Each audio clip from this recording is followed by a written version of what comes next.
Today we are debating whether or not to stand up for the national anthem, but there was a man who gave up his life to protect the national flag. Kumaraswamy Mudaliar, who was born in a handloom weaving family in Tamil Nadu, was actively participating in the freedom movement. His family was very concerned about him, but he paid no attention to their advices. He was so involved that he found the Deshabandhu Youth Association to fight for India's independence. He organized countless numbers of protests, but on one unfortunate day, what his family feared for a long time had come true. On January 11th, 1932, a patriotic march was organized and the people carried the Indian national flag, which is banned at that time. The British started lathi charging and Kumaran refused to leave the premises. People got beaten up so badly and the entire place was full of chaos. After everything got over, Kodikata Kumaran, which means the Kumaran who saved the flag, was found dead on the street, tightly holding up the flag. Hello guys, आज हमने ये vehicle accident control project बनाया है। इसमें हमने एक glass लगाया है। इस ग्लास को पहनकर अगर कोई भी ड्राइवर ड्राइव करता है और अगर वह रास्ते में सो जाता है तो उसकी गाड़ी ऑटोमेटिक रुक जाएगी और इस तरह से एक्सीडेंट से बचा जा सकता है। भारत का प्राइम मिनिस्टर एक दूसरे देश जाता है, पाकिस्तान से सुलह करता है और अगले ही दिन गुजर जाता है और इसकी कोई इंक्वायरी नहीं होती। ये है कहानी लाल बहादुर शास्त्री जी के mysterious death. The government did not consider any inquiry to be necessary. Indira ji को जब शास्त्री जी के डेथ के बारे में पूछा गया तब उनका जवाब ये था। सारे रिकॉर्ड्स ऐसे कहते हैं कि शास्त्री जी की डेथ एक नेचुरल डेथ थी, हार्ट अटैक से हुई थी, लेकिन कुछ फैक्ट्स ऐसे हैं जो मर्डर की पॉसिबिलिटी की ओर इशारा करते हैं। तो अगर आप भी कहानी का वो पहलू जानना चाहते हैं तो इस वीडियो को एंड तक देखिए और इसे अपने दोस्तों के साथ शेयर कीजिए। भारत के रियल हीरोज की कहानी आप तक पहुंचाना हमारा मिशन है। हमें सपोर्ट करने के लिए हमारे YouTube चैनल को सब्सक्राइब कीजिए और इस बेल आइकॉन को प्रेस कीजिए। 1964 में शास्त्री जी भारत के दूसरे प्राइम मिनिस्टर बने। एक ऐसे समय जब भारत को उनकी सबसे ज्यादा जरूरत थी। देश को व्हाइट रेवोल्यूशन देने वाले शास्त्री जी थे, देश को ग्रीन रेवोल्यूशन देने वाले शास्त्री जी थे। वो गांधी जी के फॉलोअर थे, लेकिन 1965 में जब पाकिस्तान ने भारत पर अटैक किया तब उन्हें मुंह तोड़ जवाब देने वाले शास्त्री जी ही थे। इस वॉर में भारत की सेना पीओके तक तो छोड़िए लाहौर तक पहुंच चुकी थी। इससे पहले की चीजें और सीरियस हो जाए, यूएन ने दोनों देशों को सीज फायर करने के लिए कहा। अब ये जमाना कोल्ड वॉर का था, जब रशिया और अमेरिका दोनों देश पूरे दुनिया में अपनी इन्फ्लुएंस बढ़ाने की कोशिश में लगे थे। रशिया भी दुनिया में शांति लाने का काम कर सकती है। ये प्रूव करने के लिए रशिया ने शास्त्री जी और पाकिस्तान के आयूब खान दोनों को ताशकंद में बुलाया और ताशकंद में ये डिसाइड हुआ कि both countries will adopt the same positions that they held on 5 अगस्त 1965। ये अकॉर्ड साइन होते ही अगले दिन शास्त्री जी की डेथ हुई।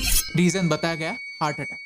इतना बड़ा लीडर एक दूसरे देश में अपने आर्च राइवल के साथ पीस अकॉर्ड साइन करता है और इमीडिएटली गुजर जाता है, लेकिन फिर भी कोई इंक्वायरी नहीं होती। ऐसा क्यों? अनुज धर ने अपनी किताब your prime minister is dead में इस पूरे सब्जेक्ट पर थॉरली स्टडी किया, प्रॉपर्ली इन्वेस्टिगेट किया और इसमें वो 3 थ्योरीज प्रेजेंट करते हैं। थियोरी नंबर 1, सीआईए ने ताशकंद अकॉर्ड्स फेल होने के लिए शास्त्री जी का मर्डर किया। थियोरी नंबर 2, केजीबी यानी रशियन इंटेलिजेंस ने शास्त्री जी को पॉइजन देकर मारा। थियोरी नंबर 3, भारत के ही पॉलिटिशियंस ने अपने पर्सनल गेन के लिए शास्त्री जी का मर्डर किया।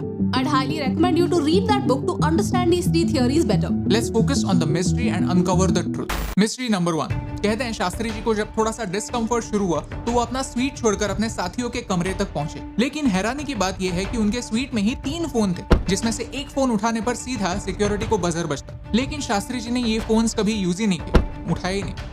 क्यों वो पर्सनली उठकर दूसरे कमरे में अपने साथियों के पास गए? क्या वो कोई मैसेज देना चाहते थे? मिस्ट्री नंबर 2, पोस्टमार्टम से डेथ के रीजन साफ साफ क्लियर हो सकते हैं। रशियन इंटेलिजेंस ने ऑफर भी किया कि हम शास्त्री जी की बॉडी का पोस्टमार्टम करेंगे, लेकिन उनके ही भारत के साथियों ने इस ऑफर को रिजेक्ट कर दिया। ऐसा क्यों? मिस्ट्री नंबर 3, जब उन्हें भारत ले आया गया तब उनकी बॉडी पर काले नीले निशान थे, एज इफ उनकी बॉडी पर किसी ने अंदर से इंक डाली। उनकी बॉडी के पास किसी फैमिली मेंबर को भी आने नहीं दिया। जब उनकी वाइफ ने इन निशानों के बारे में पूछा तब उनके पूरे फेस पर चंदन लगाया गया ताकि ये निशान ढक जाए। उनके नेक पर यहाँ और पेट पर यहाँ खून के निशान थे, मानो किसी ने होल किया। उनकी ये कैप जो वो हमेशा पहनते थे खून से लथपथ थी, जो आज भी वैसे ही प्रिजर्व की गई है। मिस्ट्री नंबर 4, उनके डेथ के 1 साल बाद ब्लिट्स नाम के एक टैबलॉइड ने उनका एक लास्ट लेटर प्रिंट किया जिसमें पाकिस्तान के साथ पीस की बातें की गई थी। बाद में पता चला कि ये लेटर फेक है। ये लेटर शास्त्री जी ने कभी लिखा ही नहीं था। जरा सोचिए, एक प्राइम मिनिस्टर का फेक लेटर वही इंसान लिख सकता है जिसको ये गारंटी हो कि ये लेटर फेक है। ये कहने के लिए प्राइम मिनिस्टर कभी भारत पहुंचेंगे ही नहीं। पार्लियामेंट में इस लेटर के बारे में एक सिंपल सवाल उठाया गया कि अगर ये लेटर असली है तो क्या हम रिकॉर्ड्स में जाकर इसका एक सीरियल नंबर निकाल सकते हैं? क्योंकि एक बार ये पता चल जाए कि ये लेटर किसने लिखा था तो प्रूव होता कि किसी ना किसी को तो उनके डेथ के बारे में पता था। लेकिन इसका जवाब देने से पहले ही चेयरमैन सर ने कहा the question our is over. एक स्मार्ट इंसान ने कहा है कि सवाल लेट होने से सवाल गलत नहीं हो जाता। मिस्ट्री नंबर 5, ताशकंद में उनका जो कुक था उसका आगे क्या हुआ?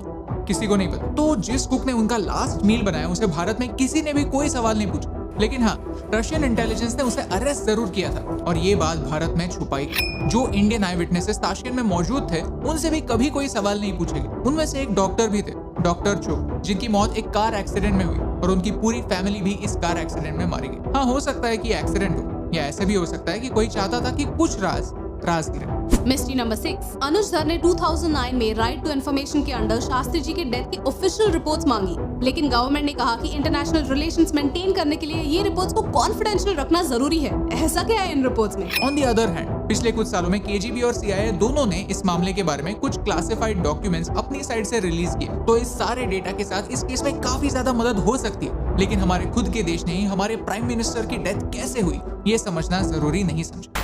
लेकिन क्यों कोई उन्हें मारना चाहेगा? उन्हें मारकर किसी को क्या मिलेगा? शायद मोटिव ताशकेंट अकॉर्ड में ही हिडन है। लॉन्ग लास्टिंग पीस के लिए भारत ने अपनी तरफ से जो हो सकता था वो किया। जो फौज लाहौर तक पहुंच गई थी उसे वापस बुलाया, लेकिन एक इंपॉर्टेंट स्टेप ताशकेंट अकॉर्ड से मिसिंग था और वो है पाकिस्तान की कश्मीर में इन्वॉल्वमेंट। ताशकंद अकॉर्ड में से पाकिस्तान अपने साइड से कश्मीर में गुरिल्ला एग्रेशन कम करने के लिए क्या अश्योरेंसेस देगा, ये इंपॉर्टेंट चीज मिसिंग थी। कुछ लोग आज भी मानते हैं कि शास्त्री जी ने अंडर प्रेशर आकर ये अकॉर्ड साइन किए थे और घर आने के बाद वो ये बात रिवील करने वाले थे। उन्हें सारी टर्म्स मंजूर नहीं थी। शास्त्री जी एक फाइटर थे और वो ऐसी कोई डील साइन नहीं करते जिससे भारत को फायदा ना हो, ऐसी एक डील जो भारत के भले के लिए ना हो। Shastri ji death gave sanctity to the Tashkent accord. ये शब्द सीआईए खुद यूज करती है क्योंकि हमारे इमोशनल भारतीय लोगों ने ये समझ लिया कि ये उनकी आखिरी इच्छा थी और ताशकंद अकॉर्ड को मान लिया। तो सच क्या है?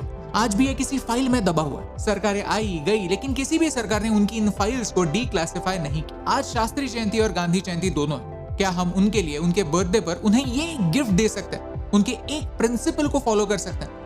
सच लोगों के सामने ला सकते हैं? अगर छुपाने जैसा कुछ है ही नहीं तो क्या हम उनकी फाइल्स को डीक्लासिफाई कर सकते हैं? उनकी फैमिली को और पूरे देश को सच बता सकते हैं? अगर आप भी हमारी तरह यह सच जानना चाहते हैं तो इस वीडियो को शेयर कीजिए। सत्यमेव जयते हम कहते जरूर है, लेकिन ऐसे ही मौके होते हैं ये प्रूव करने के लिए कि क्या हम सच में इसमें विश्वास रखते हैं। और यही सच्चा सवाल आप तक पहुंचाने से मुझे फर्क पड़ता है।